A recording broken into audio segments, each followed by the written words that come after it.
Vì nói chỉ tiến tiền đèn phiếu phụ mình một tọa bữa mạng này mình một tọa mạng cá mà để chả phiếu thô á bà sọ mà để sọ quấy bèn nghe chàng chia thong nó ở mình tọa mạng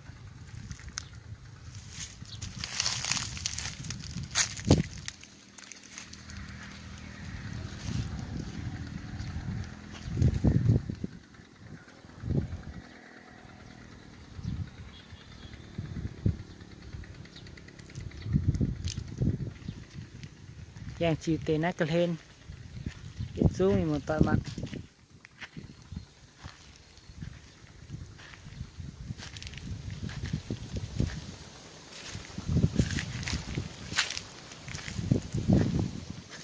này mà gì đĩa hòn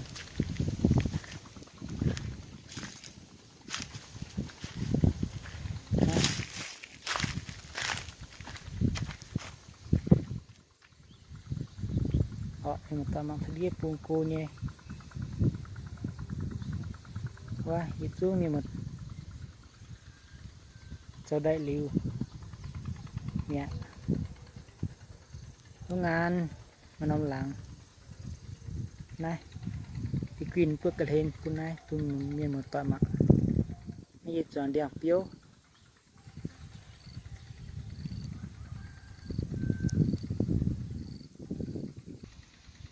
này mình một tọa mà trẻ con tôi đẹp phiếu á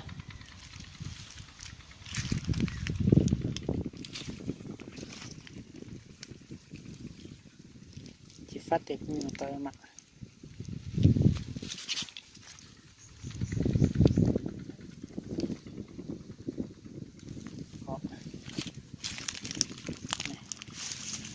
hắn nói mình chẳng ai nhỉ nè khang như mai nó tiền chị trai góp tiền này như tiền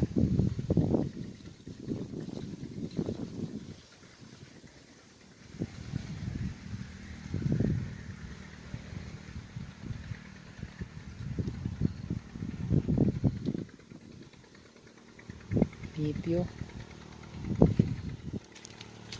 này non putih keng ya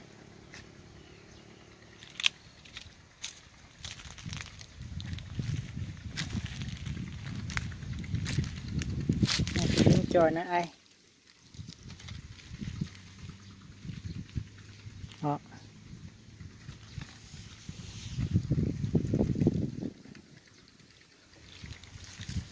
hắn mà nay tề tòn giờ thêm cái xuống chuẩn đẹp phiếu liu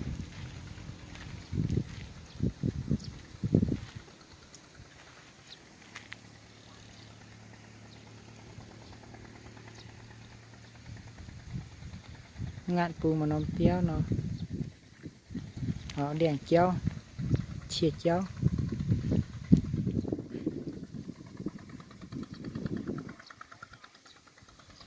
pù mình mà tạo mãng tiêu phiếu này hiệu hụt chiêu nữa á họ chéo à hột tiêu nay giờ cái cái liều thấy cũng chung nánh cái chuột chiều pù mình tạo mãng này sốt chèn anh này ăn nó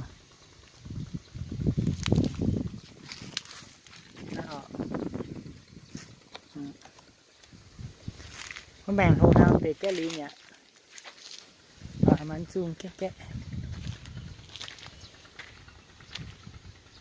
chung cái tháng cây này cây mật tam hoa ngoài Bắc người ta gọi là mật tam hoa miền Nam Tây Nguyên này không biết người ta gọi cái gì có cây non này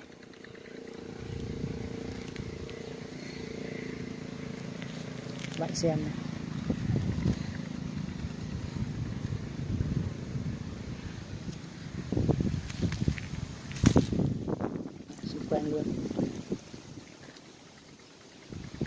xem luôn. Này, cây này mới lên hắn chứ sốt choàng chết sốt phản thì sốt chạc tiêu hắn này cuốn hàng hàng á choàng lao ạ choàng đạn hắn tệt chạc tiêu kê lì nhỉ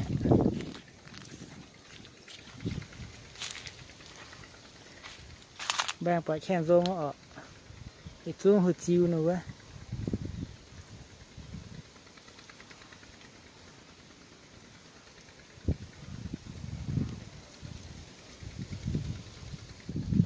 ô chuông làm bang á còn chèn tăng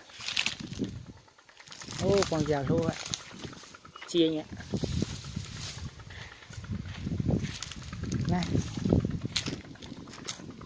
buông một tọa mặt tệ toàn cái này chuẩn liu mà tệ tại nhỉ mà tệ lúa mà tệ tại nhỉ hai nó sùng xa này họ giờ toàn cái những con những đẹp tiêu ấy nhé cùng như mà tệ chạm tiêu lúa mà tệ gói piang hắn nó hắn chu nén cái chạy nó chu gói piang hắn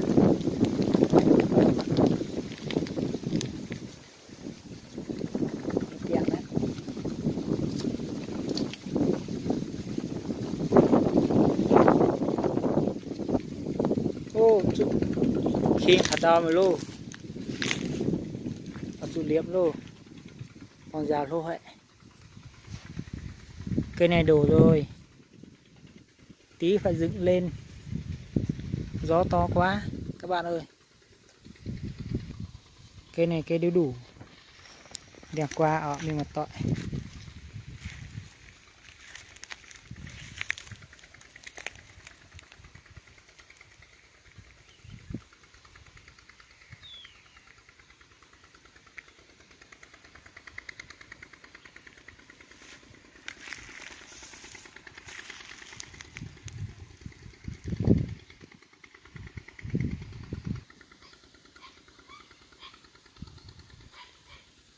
nhưng mà tôi ăn tết tòng này con hòn câu ông gai gì nhỉ vì giàng nó và giàng gồm trong sọ phụ đèn tiêu là gai gì nhỉ hắn nó này hòn lào tế nó mà gồm ạ mùa này khô cạn quá hết nước rồi tưới nhiều quá cho nên ao này hồ này cũng hết nước rồi các bạn ạ này. Cây cối trên này tưới trên này nước mà không đủ tưới nếu trường hợp này còn nắng nóng kéo dài một tháng nữa thì hết nước cạn nước thì khô hết nước rồi đây cho các bạn xem suối là cạn luôn khô luôn đây ạ đây. Đây. Điểm đốt giúp gai đây nhỉ mà vừa mà hả thòng tôi lao hả thì mà tọa mà ổ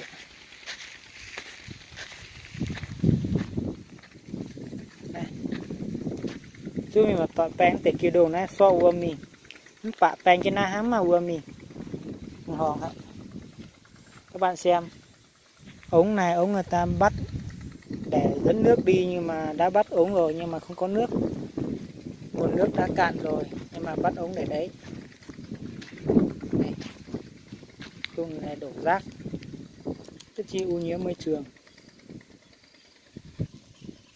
nay giờ phụ mình một tọa mạng nhung đèn na tổ trái nhung đèn bả nhung tiêu na tổ tùng với nhung tiêu nín một tể đao hắn nó một tể đao hắn nó cái trang khen bố mạng tể chun hắn tể đao một tọa mạng nó ở này chàng bạn là tố nhung hiệu hắn và nín đao chưa đao nó ở một tọa mạng nín đao hắn nó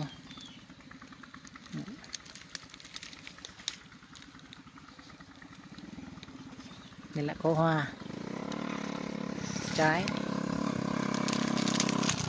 cho các bạn xem nhé còn này xem trên kia nó quả tròn đây là quả dài cùng loại cùng loại cây nhưng mà loại cây này là quả dài. Hôm nay mình xem trên kia là quả tròn các bạn nhé. Nhưng mà ăn của nó mùi vị nó giống nhau hết, chất lượng của nó như nhau, ngon ngọt như nhau hết.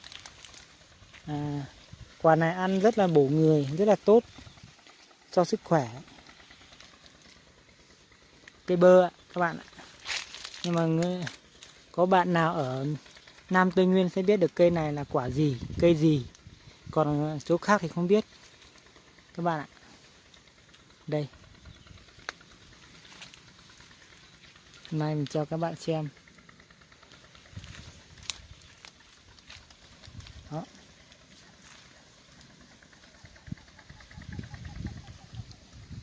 Đây, cây này là cùng một loại nhưng mà cây này nó bị bệnh rồi, không có lớn được, nó nhỏ vàng lá, chắc sắp chết rồi.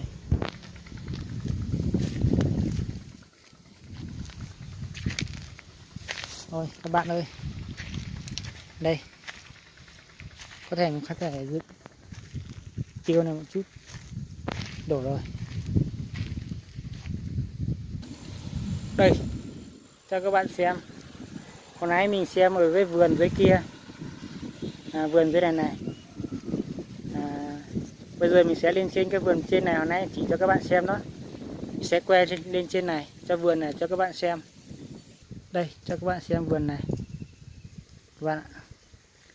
Vườn này mới hái xong này.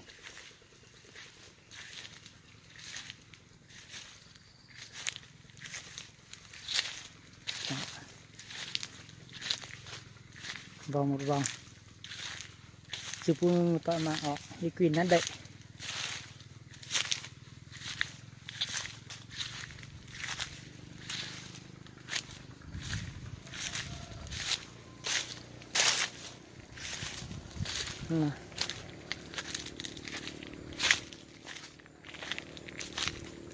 Này mạnh cái biết pum.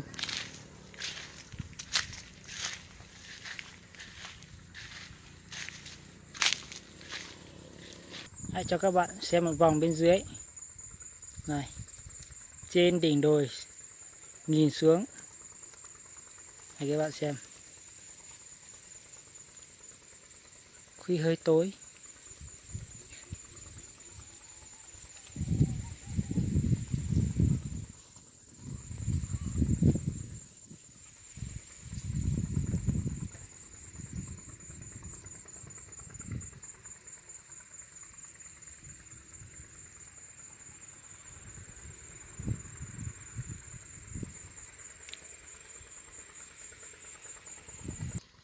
Đây cho các bạn xem nữa.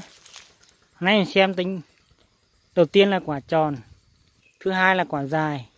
Đây là cây thứ ba là không tròn lại không dài, tầm chung chung vậy này. Cây này là cũng một cây bơ nhưng mà nó lại quả nó lại khác nhau, nhưng mà ăn nó cũng ngon giống nhau các bạn ạ. Đây nhá, đây cho xem cây này đây, mà trên này nhiều các hơi tối, nó nhìn không rõ được. Đây này, cây cao quá, trên này trái to rồi. Đây ạ. Này, kéo lại gần tí xíu. Đó. Các bạn xem. Đây.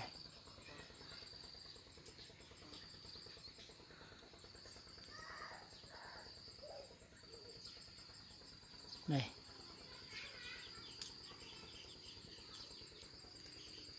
Này cho các bạn xem. Đây là xung quanh nhà nhé. Xung quanh nhà. Vùng vườn mình tạo mạng. Này tiểu lên ọ.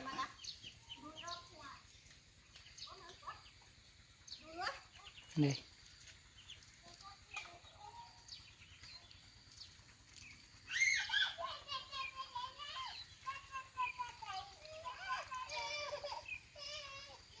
Đây nha. Cho các bạn xem đây, bãi bằng đây. Một cái sơn phơi.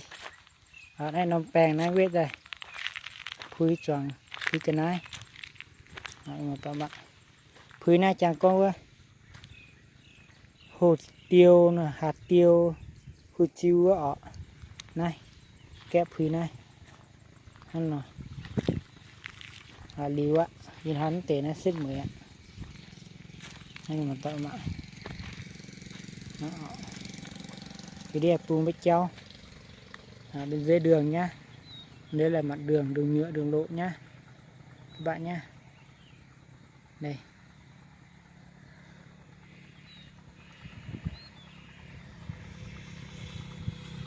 có xe đang chạy kìa.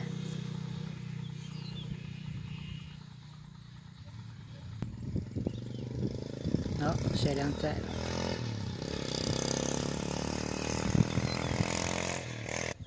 Thôi, xin chào các bạn nhé. Nay cho các bạn xem clip này đến đây. Xin chào các bạn, để lần sau gặp lại nhé. Tuy là gì mà tỏ nó thần ai con bên ná ở vùng người ta mà nó tiền họ về phương chìa. Thôi là gì sắm.